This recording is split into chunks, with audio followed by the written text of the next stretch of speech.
Karibu kwa mara nyingine tena mtazamaji wa The World News katika kipindi hiki cha ulimwengu wa siasa. Mimi ni Adam Hussein. Iran inasema kwamba Donald Trump, rais wa Marekani, na waziri mkuu Benjamin Netanyahu wamekuwa wakitoa vitisho na maonyo hewa yasiyokuwa ya ukweli dhidi ya watu wa Iran.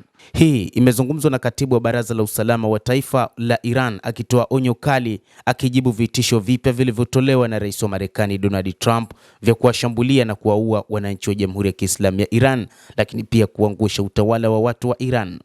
Taifa la Iran haliogopi vitisho hewa vya maadui, akimuonya Trump kwamba yumkini yeye ndiye atakayetokomezwa.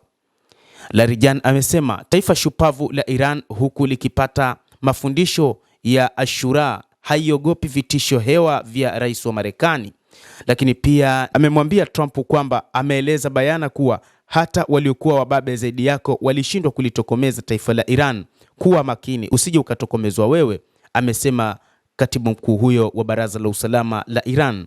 Aidha, waziri wa mambo ya nje wa Iran amesema vitisho hivyo vipya vilivyotolewa na Trump dhidi ya watu wa Jamhuri ya Kiislamu ya Iran ni kukiri wazi kwa kiongozi huyo wa Marekani juu ya kufanya jinai za kivita na jinai dhidi ya binadamu, na amesema Iran itaendelea kutekeleza wajibu wake wa kulinda kwa mujibu wa hati ya Umoja wa Mataifa mpaka pale Baraza la Usalama la UN litakapotekeleza jukumu lake la kuidhaminia dunia amani na usalama.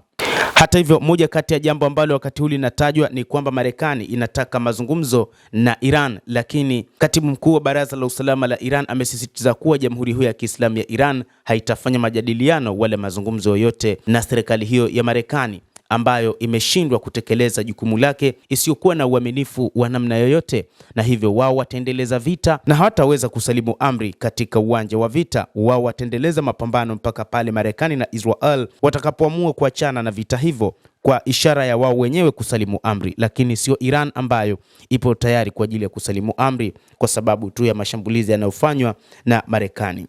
Ali Larijani ambaye alikuwa mshauri wakati wa utawala wa Ayatollah Al-Khamenei, lakini pia akawa mkuu wa usalama wa taifa hilo la Iran, anasema kwamba wakati huu wao kama wa Iran wanahakikisha usalama unakuwepo wakati wote, lakini pia wanaendeleza mapambano wakati wote na hawatakuwa na muhali isipokuwa ni kushambulia kila mahali ambapo patakuwa maslahi ya Marekani, kadhalika na maeneo yote ambayo ni sehemu katika Israel.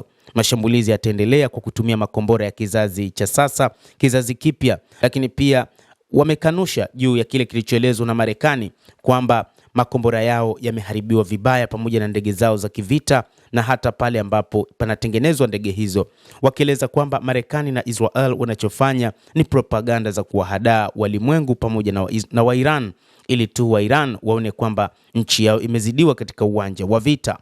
Mtazamaji wa The World News, hayo ndiyo ambayo tunayo kwa sasa. Ni kile ambacho amekisema mkuu wa Baraza la Usalama la Iran Ali Larijani, akitoa onyo kufuatia vitisho hewa vya Donald Trump dhidi ya wananchi wa Iran na kile ambacho pia kilizungumzwa na waziri mkuu Benjamin Netanyahu. Endelea kutufuatilia mtazamaji, lakini usisahau kulike, usisahau kucomment, kadhalika kusubscribe channel yetu hii ili upate habari hizi kwa mapana kupitia The World News. Tutakujuza ni nini ambacho kinaendelea katika ulimwengu kupitia hapa The World News.